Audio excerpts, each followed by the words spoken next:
why you should be playing Dragon Link. It is top tier. We're going to play through Ash. We're going to play through a Duel and Lockbird. Two cards that could potentially, especially Duel and Lockbird, completely shut down a deck, but we don't care. Let's go. There can only be one winner, and you're looking at it. Let's go.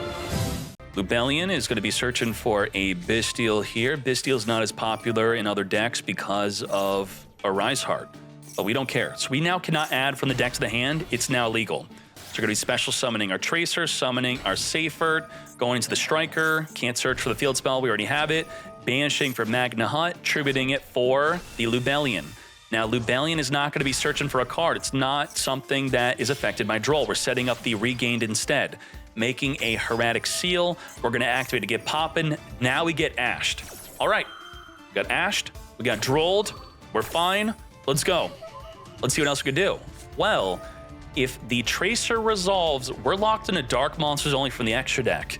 And because that's part of the effect, you're in trouble. Because now I'm making a Baron to floor, which otherwise I would not have been able to make had you let the Tracer resolve.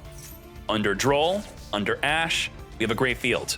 We could summon a Bystial from the grave, draw a card if a card gets banished, spin a card that's face up back to the hand. We could Baron to floor, negate anything. I'm going to be triggering the effects, summoning, and on resolution, I think I'm going to be Hieratic Sealing it back to the hand. I'm not letting you activate it. Ain't no way. Just like that, through Ash and through Droll, this is the way. Ash, Nibiru, well, you know, we could finger the Ash, but we can't finger Nibiru. He does not go to the grave. We got Chaos Space, discard, Ash. I do not think so, mate. Call by the grave, whip out the finger, and just like that, negate the Ash. So she should not have that animation where she giggles at us, right? There we go. Here comes the finger just for the Ash. You are negated. And then we got to play through Nibiru. Now there's a way to legally cheat the Nibiru.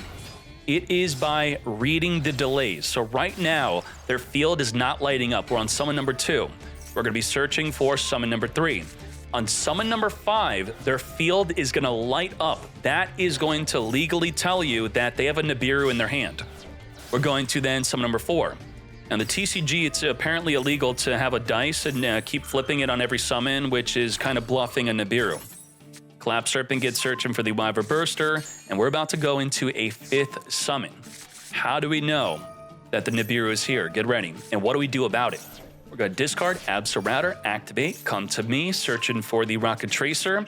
Summon the Rocket Tracer. And just like that, the field was lit. It lit up bright red, showed me that he had Nibiru. It wasn't lighting up before. That is a legal way to see they got Nibiru, and they thought about it for a little bit. So I'm going to change my mind. I'm going to go into Hieratic 7 Heavenly Spheres.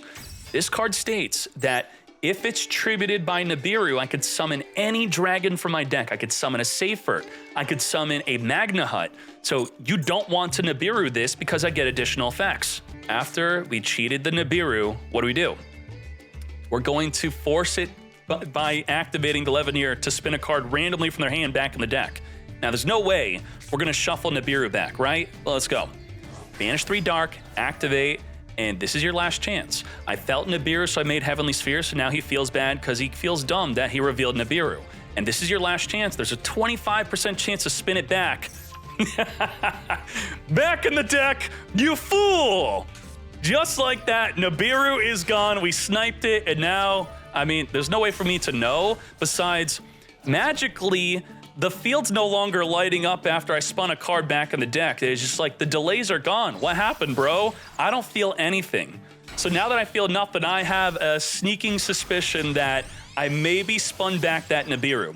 We're gonna go Pisty and a Striker. So what's important to know about Dragon Link is that you plus through the effects of Wyver Burster searching for Collapse Serpent, or the other way around, and you plus through the effect of Pisty, and you plus through the effect of Tracer. So you really want to ideally make use of those 3 effects. So you're not gonna always have Wyver Burster and Collapse Serpent. So otherwise, plus with the Tracer summoning a monster from the deck, that's a plus. And then Pisty is going to be plussing by summoning a monster from the banish pile or in the graveyard, and only if you're pointing to the same spot as the Pisty.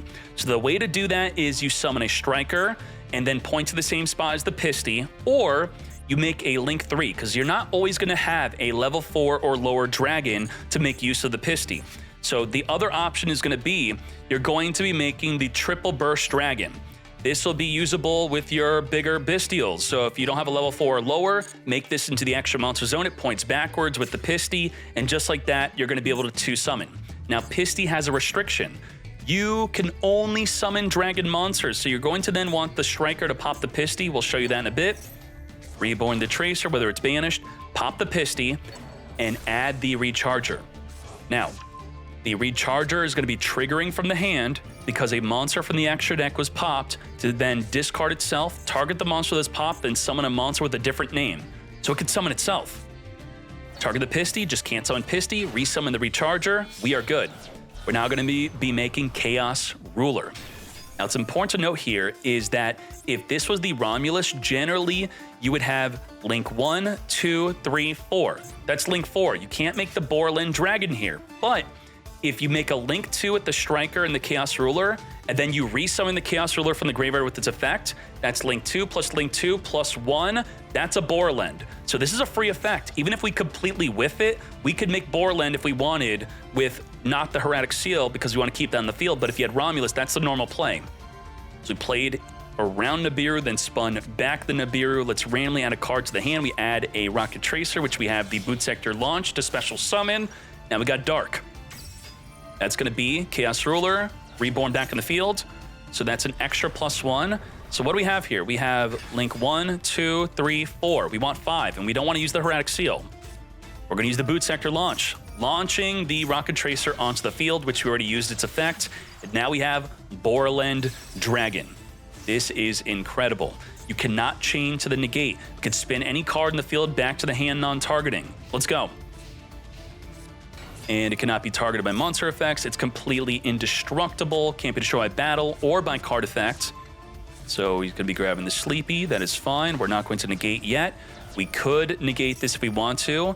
Just like that, permanent negate. Not only negate the effect, but negate the card. And you cannot chain to the negate, summoning a Rocket Tracer from the graveyard. Now you could turn this into an extra disruption. You think that we only have spin a card back and negate. We actually have another hidden disruption. That's going to be through the Hieratic Seal summoning a Druiswarm, pop the Druiswarm with the Rocket Tracer, Druiswarm, then send a special summon monster to the graveyard. He's going to be taking control of a monster here, and I'm like, okay, I already used the Borland Dragon, and the Borland is going to, let's read this real quick. Borland effect is quick effect. You can target one monster. Your opponent cannot activate cards or effects. You can only use the effect of Borland once per turn, so it's tied to me. But he needs a rocket in the graveyard to activate it. So he can activate it, but he doesn't have a rocket, so he can't negate, but he can attack all my monsters. Let's go. He's going to be revealing, going into the plump. I'm waiting with the Hieratic Seal. We're waiting. The battle. Okay, we're going to spin back the plump. I don't know what you're thinking, mate. And then we're going to use Hieratic Seal, summon Magnahut, because I don't need the Druiswarm play here. And we're going to be adding a Bestial during the end phase, because the Purely Lily is already negated. I don't know what he was thinking. So there you go, playing around Nibiru, see the Nibiru delay, randomly spin back the Nibiru, otherwise they Nibiru you, and then you get the effect of the Hieratic Seal follow-up. That is how you do it. We're going to go second.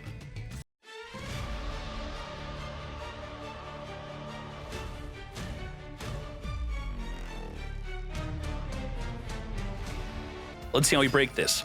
Safer discarding to send itself. Also a card from the hand to grab that Levineer. Now, there's a ruling with Levineer versus the Hugin.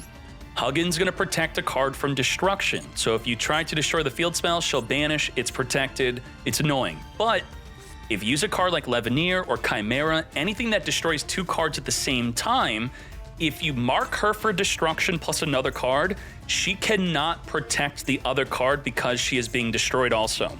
That's the ruling. Which I believe TCG has been going back and forth on that ruling. Back in my day, 10 years ago, 15 years ago, it was Machina and Blackwing. I would use Icarus Attack, and they would use the Machina gear frame to protect at the same time, which you were allowed to do, but then they changed it. It's going back and forth.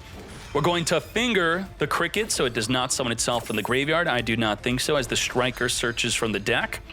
We still have a Baron to Floor negate to play around, so how are we going to play around that?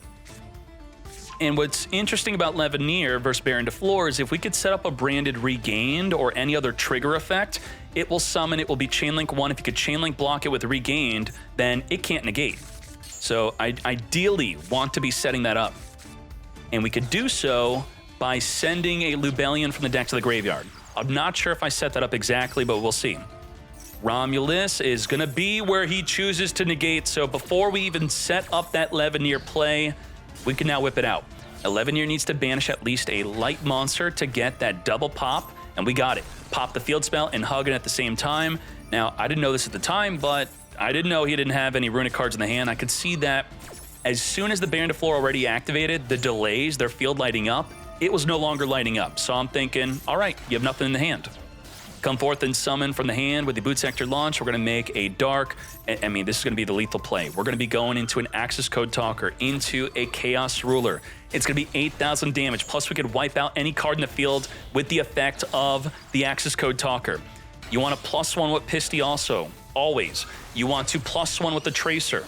So +1 with Tracer, +1 with Pisty. Make a baby with the Pisty with having another monster pointing to where it's pointing. Come forth and summon. Pop the Pisty, add Recharger, summon Recharger, make a Chaos Ruler, and then you could make an Access Code Talker. And then you could reborn the Chaos Ruler from the graveyard, and that's going to be 8,000 damage. So just like that, this is, you could go Link 3, and then Link forward the Chaos Ruler, then reborn it. That's the 8,000 damage, but of course they're going to surrender. We also have Lubellion. Lubellion could search, discard, grab a Bystial, summon even more damage onto the fields. And just an example of how this deck deals lethal damage going second. Play through the disruptions, set up with the Chaos Ruler, grab even more disruptions, fill up the grave, and then wipe them out with the Access Code Talker, which unfortunately they're always going to surrender before you even summon. We got quick launch. We're going to be launching our Tracer onto the field, going into the Striker Dragon.